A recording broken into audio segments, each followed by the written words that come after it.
අලුත උපන් දරුවන් මිලියන 2.4කට වඩා වැඩි ප්‍රමාණයකගේ ජීවිත බේරාගත් පුද්ගලයෙක් පිළිබඳවයි අද අපි කතා බහ කරන්නට යන්නේ.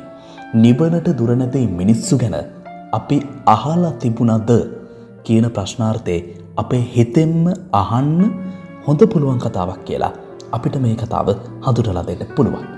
ඔහු 1173 වතාවක් ලේදන් දීලා මේ විදිහට දරුවන් මිලියන 2.4කට වඩා බේරගෙන තියෙනවා.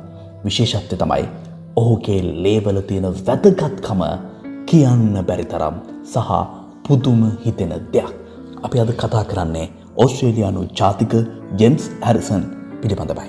ජේම්ස් හැරිසන් වීරයෙක් වෙන්න හිතාගෙන මේ වැඩේ පටන් ගත්තේ නැහැ. ඔහුට ඕන වුණේ දවසක ඔහුගේ ජීවිතය බේරාගත්ත කාරණාවට නායක වෙන්න.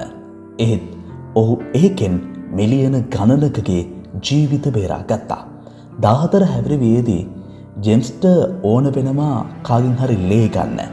ඒ හින්දා ජේම්ස්ට පුද්ගලයෙක් ලේ ලබා දෙනවා. ඒ දවසේ ඔහු තමාටම රහසින් පොරොන්දු වෙනවා වයස අවුරුදු 18 වෙනකොට ඔහු නැවතත් දන් දෙනවා කියලා. ඔහු ඒක කළා. අවුරුදු 60කටත් වඩා වැඩි කාලයක් ඔහු ඒක කරමින් මේ කියන විදිහටම මිලියන 2.4කගේ ජීවිත බේරා ගන්නට මේ ජේම්ස්ට හැකියාවක් ලැබුණා.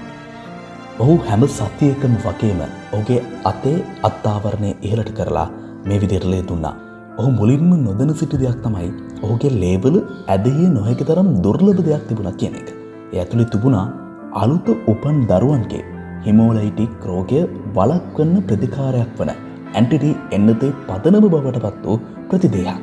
මේ රෝගය නිසා කලින් හැම අවුරුද්දම දරුවන් දහස් ගණනක් මිය ගියා.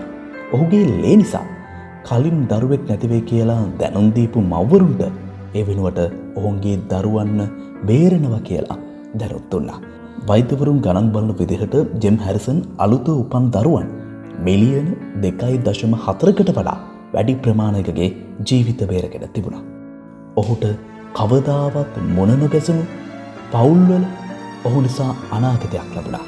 ඔහු නිසා ඕස්ට්‍රේලියාව ඇන්ටිඩි වලින් සම්පෝෂිත වූ ලෝකයේ පළමු රට බවට පත් වුණා. මෙවැනි සුන්දර මිනිසුන් ඉන්න තාක්කල් මේ ලෝකය තවත් ලස්සන වෙයි.